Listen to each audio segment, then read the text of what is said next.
रिया ने चौंक कर दरवाजे की ओर देखा। बाहर कोई था। कदमों की हल्की आहट जैसे जमीन पर रेंग रही हो। उसने जल्दी से चादर हटाई और धीरे धीरे दरवाजे की तरफ बढ़ी। जैसे ही उसने हैंडल घुमाया, दरवाजा जोर से खुल गया। सामने अर्जुन की माँ खड़ी थी। बिखरे बाल, कांपते हाथ और आंखों में एक अजनबी दहशत। मेरी बेटियों को वापस ले आओ।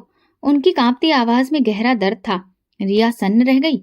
शादी के बाद वो पहली बार इस हवेली में आई थी, मगर पहले ही दिन उसे एहसास हो गया कि ये सिर्फ एक घर नहीं, बल्कि सदियों पुराने राज अपने अंदर समेटे हुए है।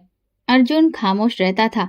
रूबी, अर्जुन की बहन, नजरें चुराती थी। और अब उसकी सास की ये हालत, ये सब सामान्य नहीं था। यहाँ कुछ था जो दबा हुआ था, मगर अब वो सच सामने आने को बेताब था। सुबह जब उसकी आंख खुली तो सूरज की हल्की रोशनी खिड़की से अंदर आ रही थी, लेकिन रात की वो फुसफुसाहटें अब भी जहन में ताजा थीं। उसने खुद को समझाया कि शायद ये नए माहौल की वजह से सिर्फ वहम है। वो अलमारी से कपड़े निकाल रही थी कि दरवाजे पर आहिस्ता से दस्तक हुई। दीदी, चाय ले आऊं? वो एक बूढ़ी नौकरानी थी, जिसके चेहरे पर किसी गहरे राज का साया था। ऐसा लगता था कि उसके होठों पर कोई कहानी है जो जुबान तक आकर दम तोड़ देती हो। हाँ, ले आओ, रिया ने नरमी से कहा और बाहर आ गई। हवेली के हर कोने को गौर से देखते हुए उसे एहसास हुआ कि ये जगह वाकई बहुत पुरानी थी। दीवारों में दरारें, ऊंची छतों पर लटके झूमर और लकड़ी के दरवाजे जो वक्त की मार सहते सहते चरमराने लगे थे।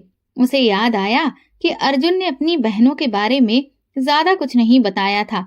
बस इतना कहा था कि वे अब इस दुनिया में नहीं रहीं। लेकिन उनकी मौत कैसे हुई, कब हुई, क्या कोई हादसा था या कुछ और?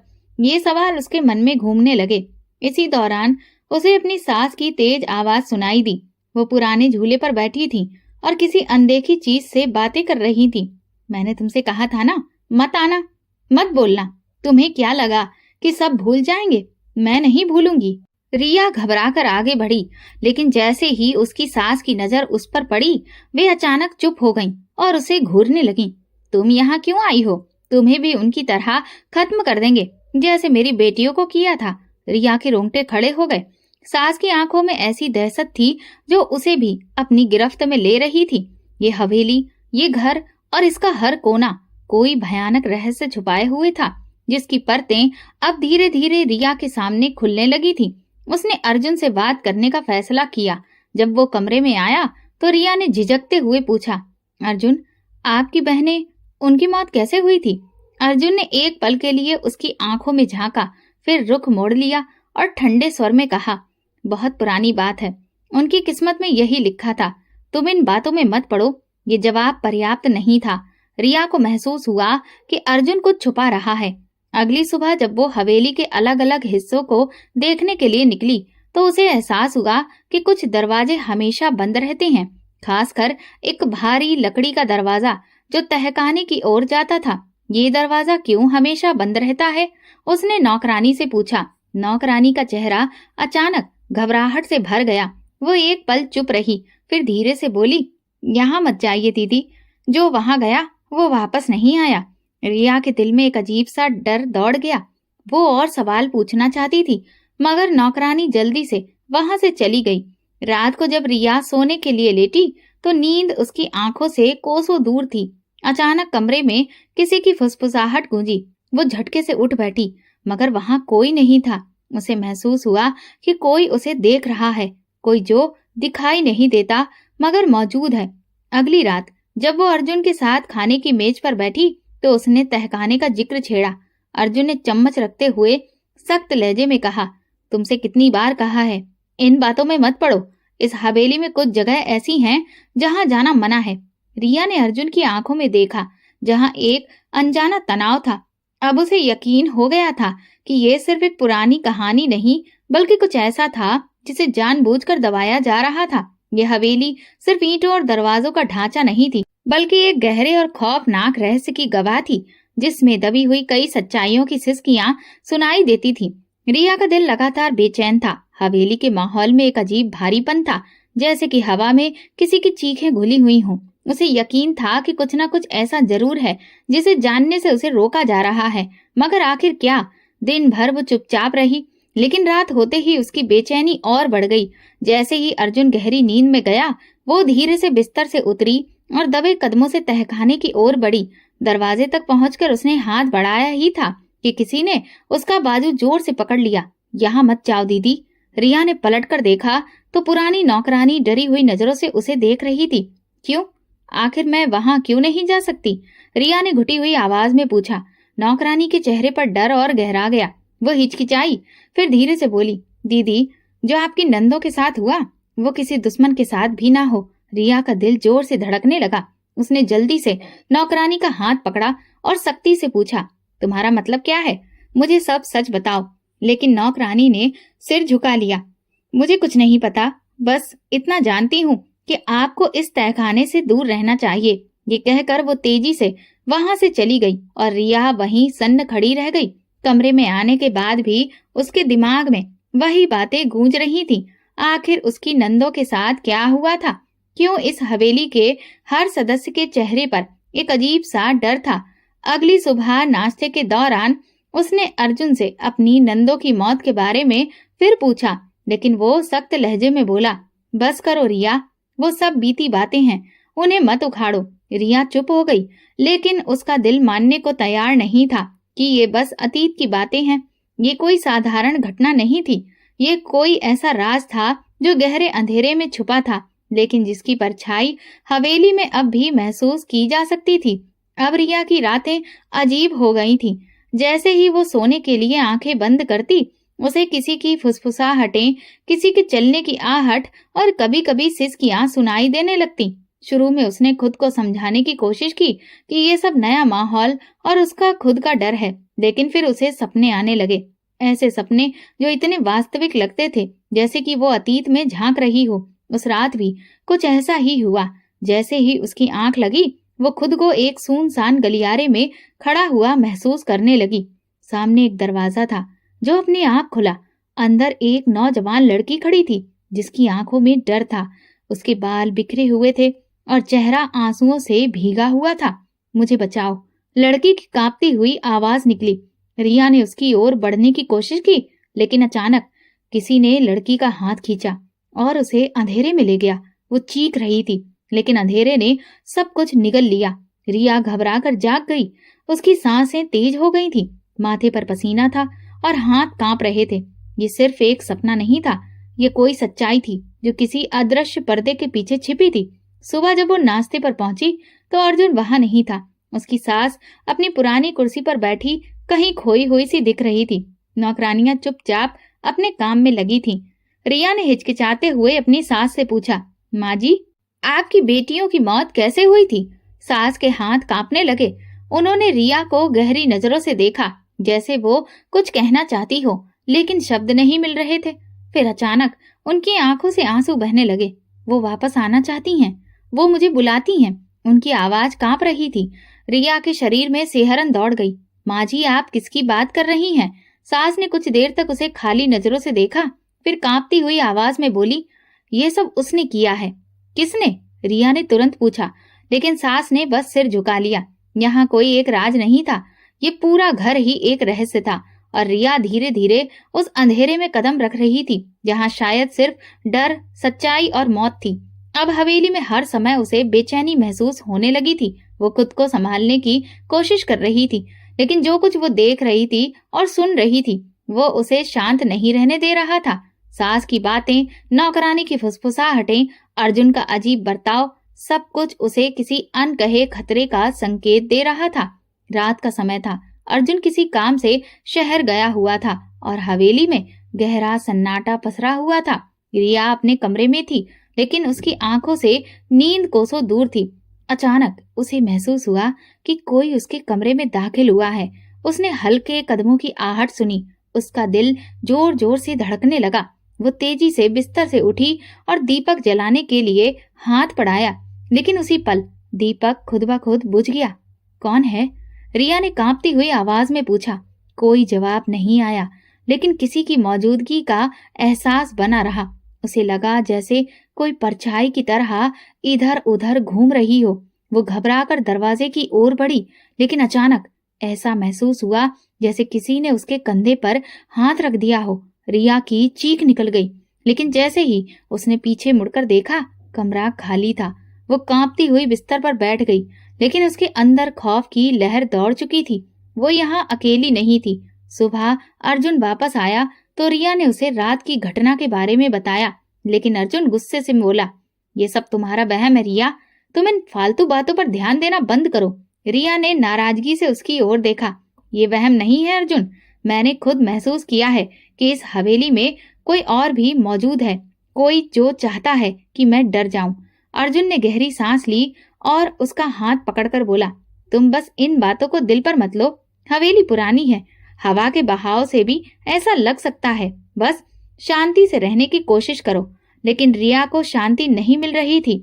अब ये सिर्फ सपने या फुसफुसाहटें नहीं थी, बल्कि कोई सच्चाई थी जो उसके बहुत करीब आ रही थी। कोई जो चाहता था कि वो डरी सहमी रहे और शायद हमेशा के लिए चुप हो जाए। रिया फैसला कर चुकी थी, वो इस हवेली के छिपे हुए राज को जाने बिना चैन से नहीं बैठेगी। अर्जुन ने उसके खतरे को बार बार वहम ही करार दिया था, लेकिन जो कुछ वो महसूस कर रही थी वो सिर्फ एक इत्तेफाक नहीं था। यहाँ कुछ था, कुछ ऐसा जो उससे छुपाया जा रहा था। एक दिन जब वो अपने कमरे की सफाई कर रही थी तो उसे अलमारी के निचले हिस्से में एक पुरानी लकड़ी की दराज नजर आई जो जंग लगी हुई थी। जिज्ञासा से भरी उसने दराज खोली तो अंदर एक पुरानी डायरी रखी हुई थी। डायरी पर धूल जमी थी और उसका रंग मटमैला हो चुका था, लेकिन जैसे ही रिया ने उसे खोला उसकी आंखें हैरान रह गईं। यह अर्जुन की सबसे बड़ी बहन रूबी की डायरी थी। डायरी के शुरुआती पन्नों में रोजमर्रा की बातें लिखी हुई थी, लेकिन जैसे जैसे वो आगे बढ़ती गई उसे शब्दों में एक अजीब सा डर और घबराहट महसूस होने लगी। मुझे लगता है कि कोई मुझे देख रहा है।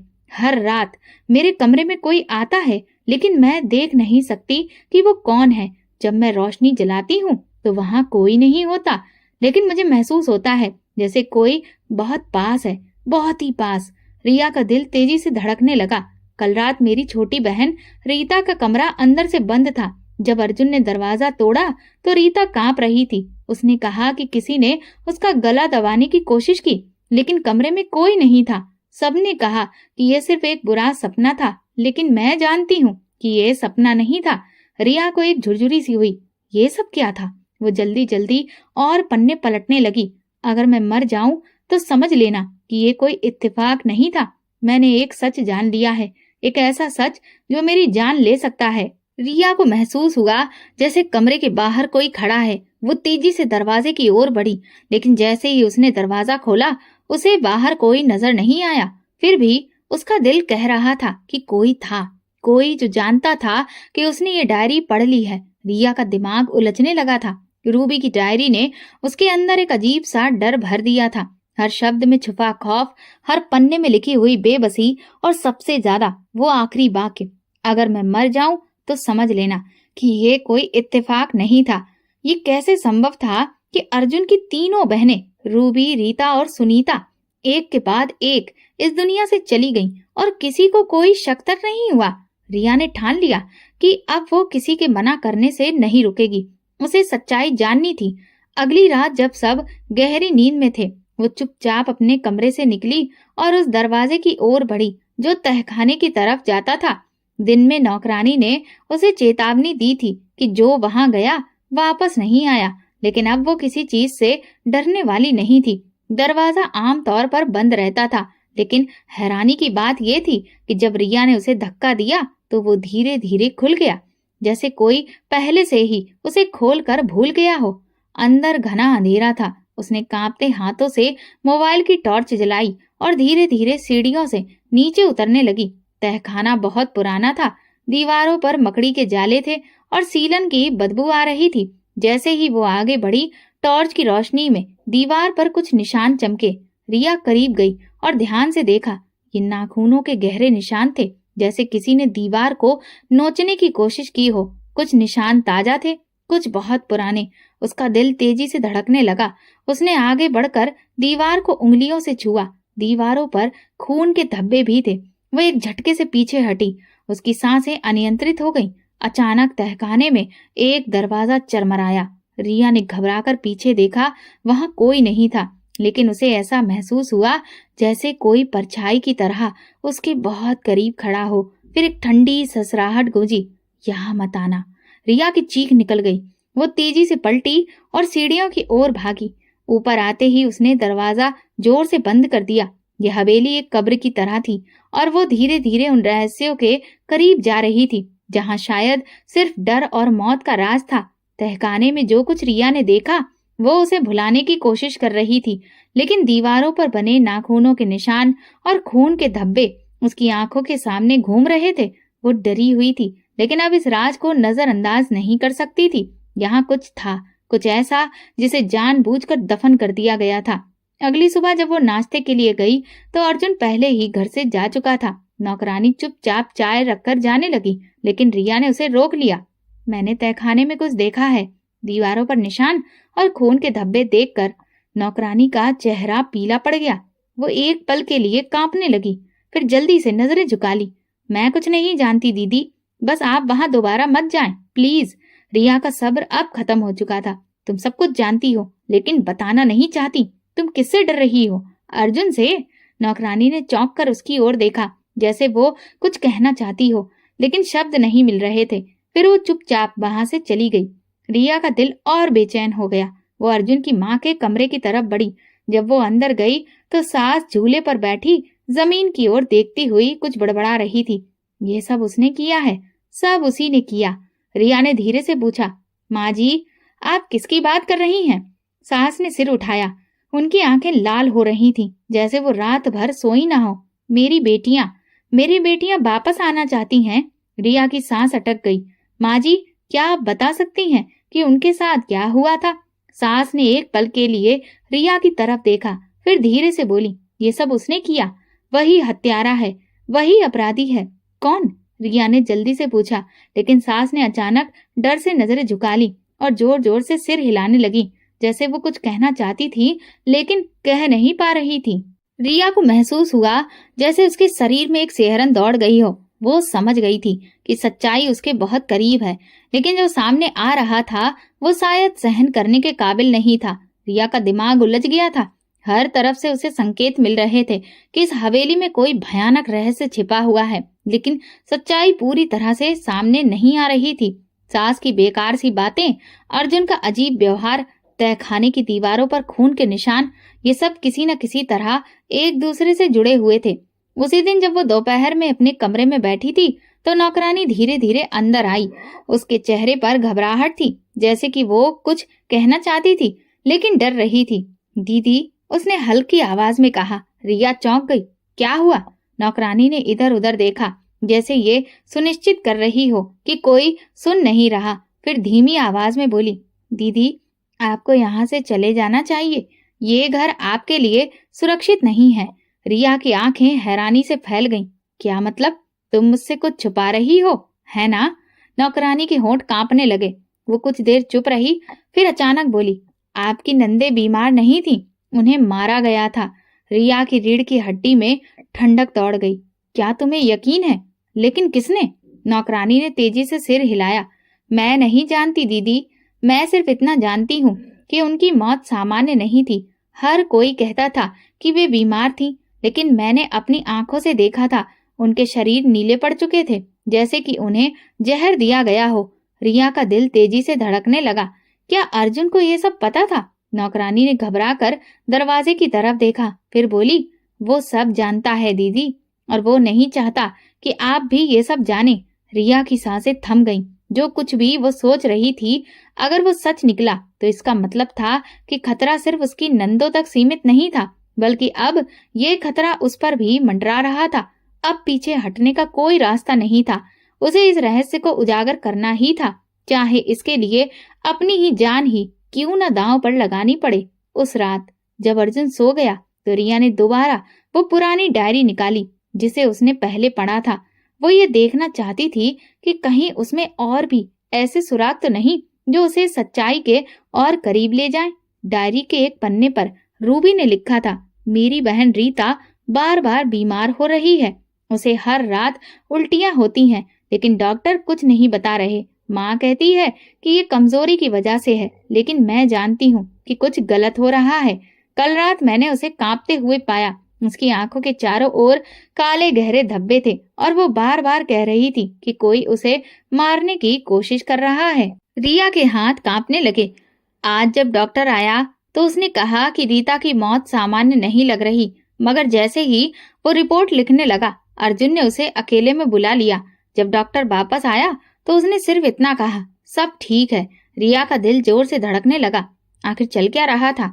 अगर डॉक्टर पहले कुछ और कह रहा था लेकिन बाद में रिपोर्ट बदल दी गई तो इसका मतलब था कि सच्चाई छुपाई जा रही थी। उसके दिमाग में अचानक एक ख्याल आया, क्या अर्जुन अपनी बहनों की मौत में शामिल था या फिर वो किसी को बचाने की कोशिश कर रहा था? रिया के हाथों से डायरी गिर गई। अचानक दरवाजे के नीचे से कदमों की परछाई नजर आई। वो तुरंत बिस्तर पर जा लेटी और आंखें बंद कर ली, मगर उसका दिल जोर जोर से धड़क रहा था। जैसे जैसे ये राज खुल रहा था वैसे वैसे ये और खतरनाक होता जा रहा था। अब रिया खुद इस खेल का हिस्सा बन चुकी थी और उसे मालूम था कि अब वो पीछे हटने का कोई रास्ता नहीं था। अगली सुबह जब अर्जुन नाश्ते के लिए आया तो रिया ने गौर से उसके चेहरे को देखा। वो हमेशा की तरह शांत लग रहा था, मगर उसकी आंखों में कुछ था जो रिया ने पहले कभी नहीं देखा था, कुछ छुपाने की बेचैनी। रिया ने धीरे से कहा, अर्जुन, क्या मैं तुमसे एक सवाल पूछ सकती हूँ? अर्जुन ने नाश्ता करते हुए सिर हिला दिया। क्या तुम्हारी बहनों की मौत सच में बीमारी से हुई थी? अर्जुन के हाथ एक पल के लिए रुक गए, फिर उसने धीरे से कहा, हाँ, क्यों? रिया ने सीधे उसकी आंखों में देखा। क्या सच में? क्या तुम मुझसे कुछ छुपा रहे हो? अर्जुन ने गुस्से में चम्मच जोर से मेज पर रख दिया। ये तुम क्या बातें कर रही हो रिया? तुम्हें बार बार क्यों लग रहा है कि उनकी मौत कोई साजिश थी? ये सब पुरानी बातें हैं, उन पर ज्यादा सोचने की जरूरत नहीं। लेकिन अब रिया चुप रहने वाली नहीं थी। अगर छुपाने को कुछ नहीं है तो तुमने डॉक्टर की रिपोर्ट बदलवाने की कोशिश क्यों की? अर्जुन का चेहरा एक पल के लिए उतर गया, मगर उसने फौरन खुद को संभाल लिया। तुम्हें ये सब किसने बताया? उसकी आवाज में सख्ती थी। रिया ने एक पल के लिए सोचा कि क्या उसे नौकरानी का नाम लेना चाहिए, मगर फिर खुद को रोक लिया। ये जरूरी नहीं कि किसने बताया, लेकिन मैं सच्चाई जानना चाहती हूँ। अर्जुन ने गहरी सांस ली और कुर्सी से उठकर खड़ा हो गया। बस करो रिया, ये बेकार की बातें सोचना बंद करो। अगर तुम्हें शांति चाहिए तो इस घर के पुराने मामलों में मत पड़ो। रिया सन्न रह गई। अर्जुन ने पहली बार उससे इतनी सख्ती से बात की थी। फिर वो दरवाजा जोर से बंद करके बाहर चला गया और रिया वहीं बैठी सोचती रह गई। अब रिया को यकीन हो चुका था कि वो सच्चाई के बहुत करीब पहुंच चुकी है और अगर उसने आगे कदम बढ़ाया तो शायद उसे इसकी कीमत भी चुकानी पड़ेगी। उसी रात जब पूरा घर नींद में डूबा हुआ था, रिया ने चुपचाप नौकरानी को अपने कमरे में बुलाया। दरवाजा धीरे से बंद करके वो उसके करीब गई और धीमी आवाज में पूछा, मुझे सच बताओ, क्या तुम्हें पता है कि मेरी नंदों को किसने मारा था? नौकरानी का रंग उड़ गया। रिया घबराई, मगर फिर कांपती आवाज में बोली, दीदी, मैं सब कुछ नहीं जानती, लेकिन जो मैंने देखा वो बता सकती हूँ। रिया का दिल तेजी से धड़कने लगा। क्या देखा था तुमने? नौकरानी ने एक पल के लिए दरवाजे की तरफ देखा, जैसे यकीन कर रही हो कि कोई सुन तो नहीं रहा। फिर धीरे से बोली, पहली ननद रूबी दीदी, उनकी मौत कोई हादसा नहीं था। किसी ने उनका गला दबाने की कोशिश की थी। मैंने अपनी आंखों से देखा था कि उनके शरीर पर चोट के निशान थे। रिया की सांसें थम गईं। ये सब कैसे हुआ? किसने किया? नौकरानी की आंखों में डर साफ झलक रहा था। ये तो मैं नहीं जानती, लेकिन एक रात मैंने रूबी दीदी को अपने कमरे में रोते हुए सुना था। वो किसी से कह रही थी, मैं तुम्हारा राज किसी को नहीं बताऊंगी, बस मुझे छोड़ दो। रिया के शरीर में सिहरन दौड़ गई। इसका मतलब था कि रूबी कोई बड़ा सा राज जान चुकी थी और इसी वजह से उसे मार दिया गया। और फिर अगले दिन वो नहीं रही। नौकरानी ने कांपती आवाज में कहा। रिया ने खुद को संभालने के लिए दीवार का सहारा लिया। ये सब इतना डरावना था कि उस पर यकीन करना मुश्किल हो रहा था। और दूसरी ननद रीता? नौकरानी की आंखों में आंसू आ गए। मैंने रूबी दीदी को मरते देखा था और फिर एक हफ्ते के बाद रीता भी मर गई। रिया को लगा जैसे जमीन हिल गई हो। और तीसरी ननद? नौकरानी ने कांपते होठों से फुसफुसाकर कहा, सुनीता। वो सब कुछ जान चुकी थी और उसे पता था कि अब अगली बारी उसकी है। रिया ने घबराकर नौकरानी का हाथ पकड़ लिया। लेकिन कातिल कौन है? नौकरानी ने अपने होठों पर उंगलियां रख ली वो और कुछ कहने को तैयार नहीं थी, मगर अब रिया को अंदाजा हो चुका था कि वो कातिल के बहुत करीब पहुंच चुकी थी। अब ये राज ज्यादा देर तक छुपा नहीं रहेगा और जब सच्चाई सामने आएगी तो हवेली में भूचाल आ जाएगा। सास के पास जवाब है। रिया के अंदर डर और सच्चाई जानने की जिद के बीच अब जंग चल रही थी। रूबी, रीता और सुनीता, ये तीनों किसी हादसे में नहीं मरी थी, बल्कि उनकी हत्या हुई थी। सबसे बड़ा सवाल था, कातिल कौन था? रिया ने तय कर लिया कि अब वो अर्जुन की मां से सच्चाई उगलवा कर ही रहेगी। शाम को जब अर्जुन हवेली से बाहर गया था, रिया अपनी सास के कमरे में पहुंची। वो अपनी कुर्सी पर बैठी शून्य में देख रही थी, जैसे किसी अनदेखी परछाई को घूर रही हो।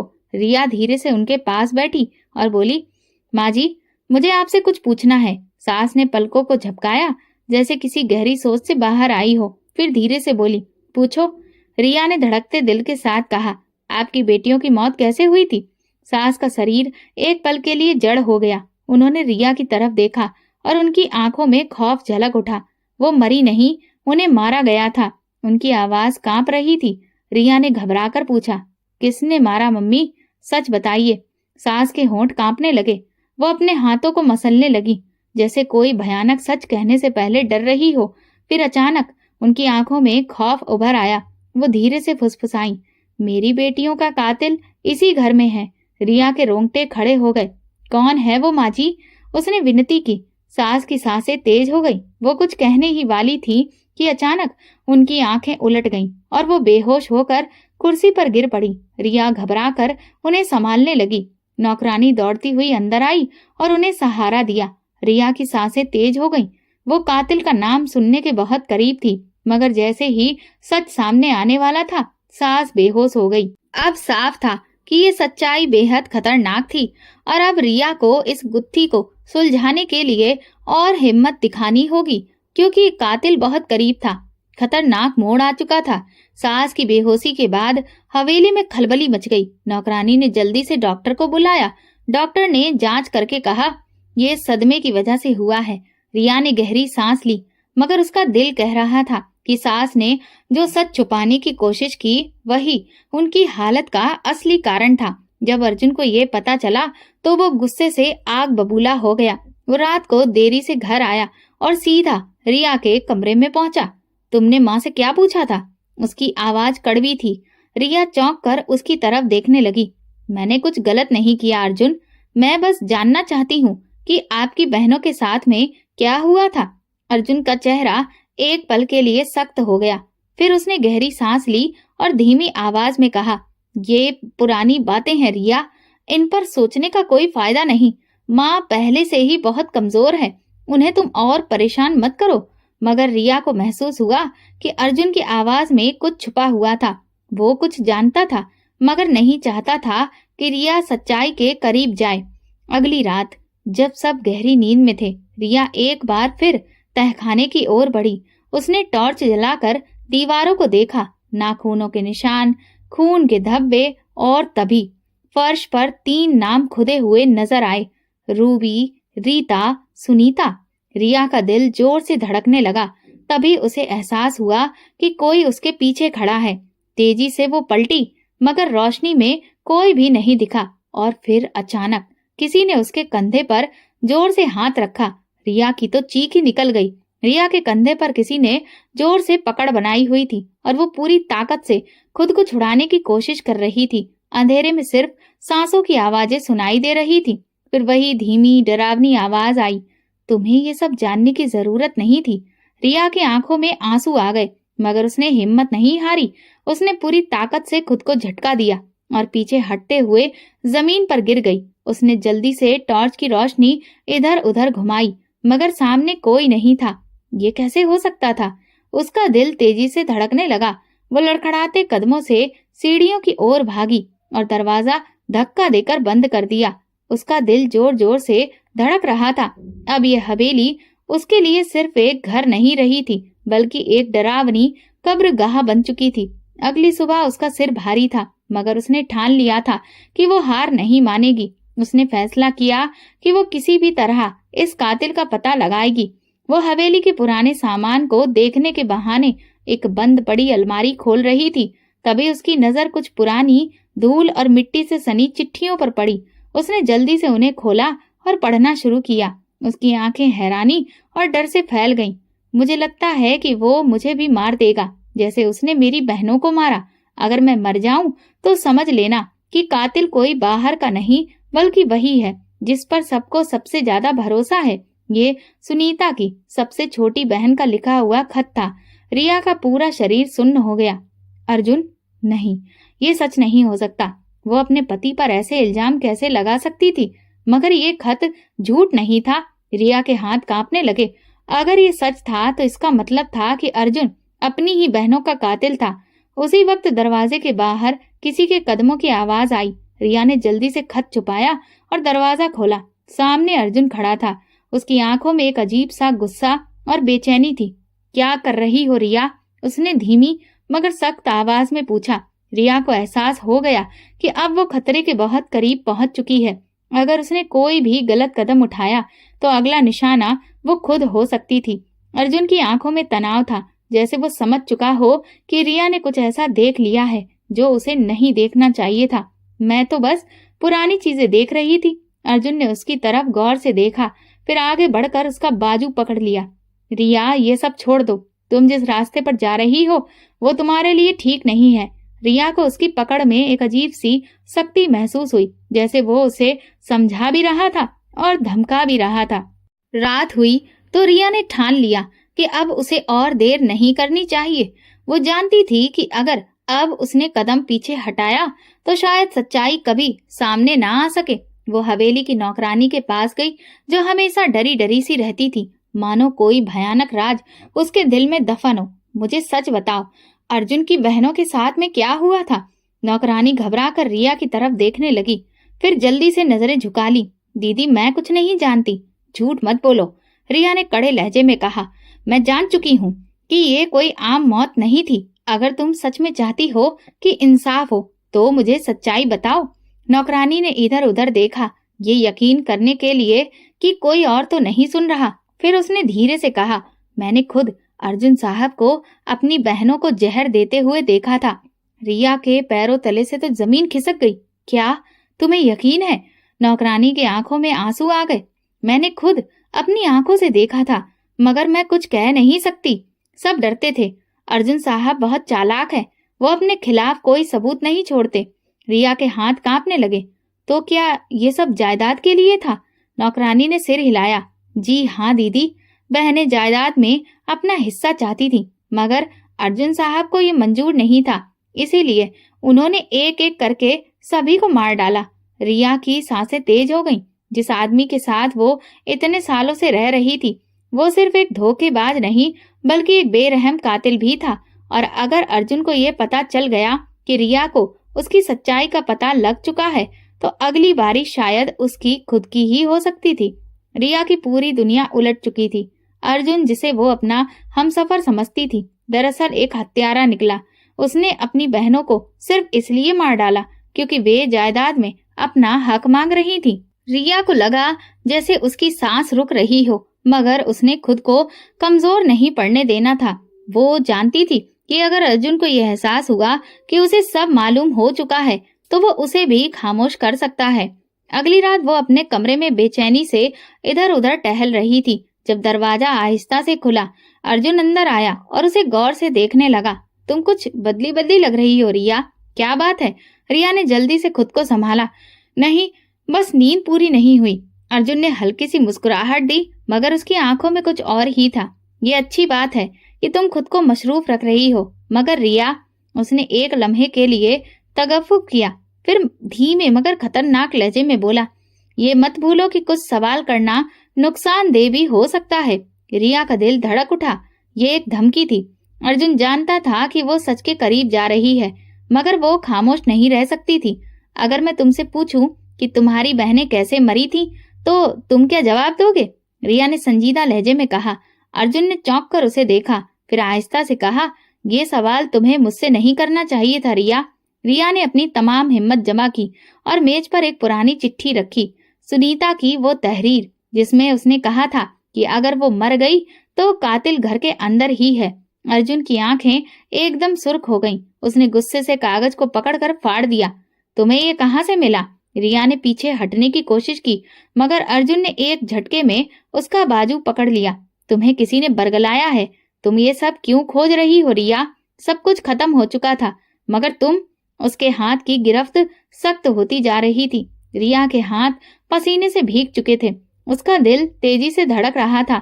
अर्जुन की आंखों में वहशियत थी, जैसे वो जान चुका हो कि रिया को अब सब कुछ मालूम हो चुका है। तुम्हें नहीं चाहिए था कि तुम ये सब खोजती रिया। अर्जुन की आवाज सर्द और खतरनाक थी। रिया ने पूरी हिम्मत जुटाई और खुद को झटका देकर आजाद करवाया। मैं अब खामोश नहीं रहूंगी अर्जुन। तुमने अपनी बहनों को कत्ल किया सिर्फ इसलिए कि वे अपने हक का मुतालबा कर रही थी। वो तुमसे अपना हक मांग रही थी।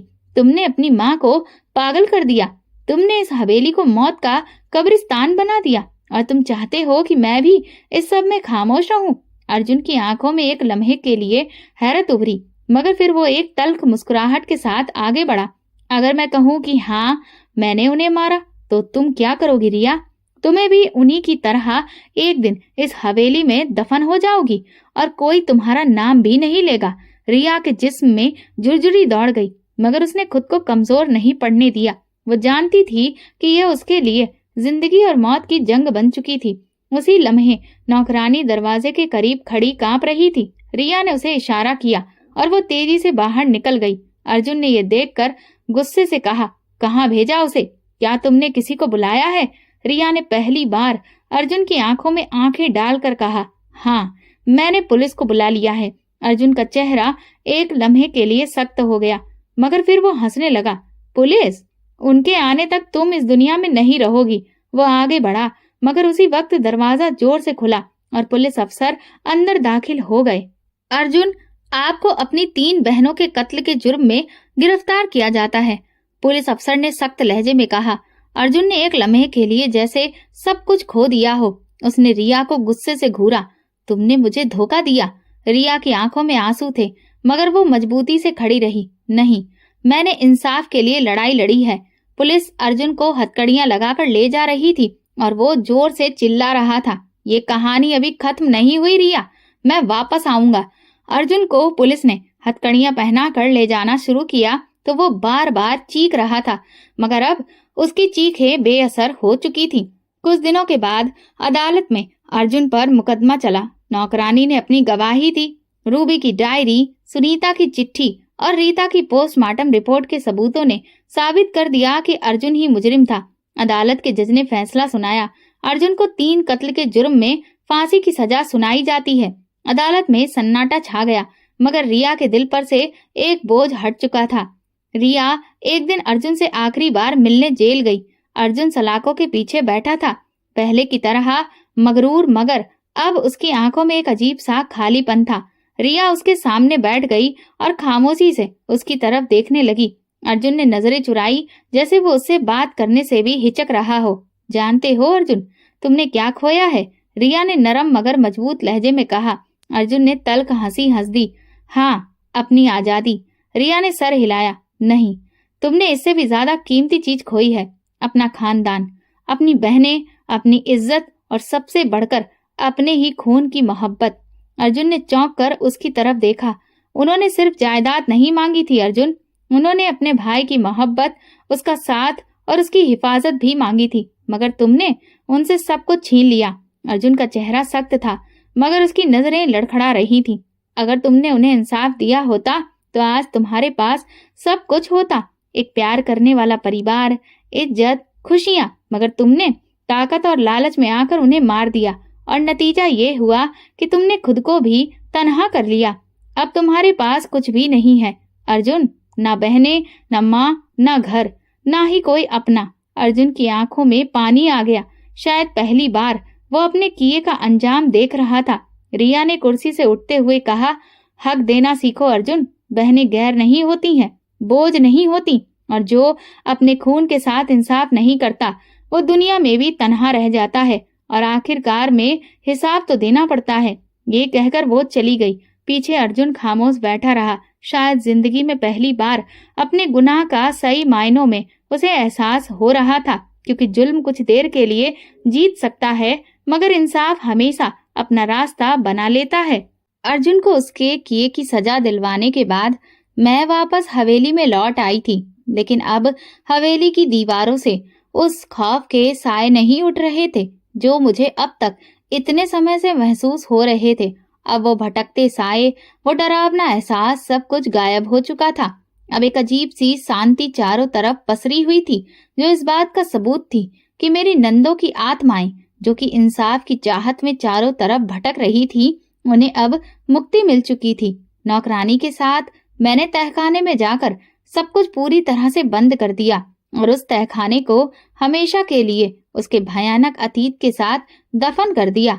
अब मैं अपनी सास के साथ रह रही हूँ और उनकी देखभाल कर रही हूँ, क्योंकि इस वक्त उन्हें सबसे ज्यादा मेरी जरूरत है और मैं ऐसे हालात में उन्हें अकेला नहीं छोड़ सकती थी। अर्जुन ने जो कुछ भी किया उसकी सजा उसे काटनी पड़ रही है, लेकिन मेरी सास जो बिना किसी गुनाह के इतनी बड़ी सजा काट रही है, शायद इस जीवन में उन्हें इस सजा से मुक्ति नहीं मिल पाएगी। लालच इंसान को इस कदर अंधा बना देता है कि उसे ना तो अपने दिखते हैं और ना ही अपनों का प्यार। दोस्तों, अगर आपको हमारी कहानी पसंद आई हो तो प्लीज कमेंट करके जरूर बताइएगा। वीडियो को ज्यादा से ज्यादा लाइक करें और ज्यादा से ज्यादा शेयर करें। अगर आप चैनल पर नए हैं तो सब्सक्राइब जरूर करें और नोटिफिकेशन बेल को दबाएं ताकि अगली अपडेट सबसे पहले आपको मिले। धन्यवाद।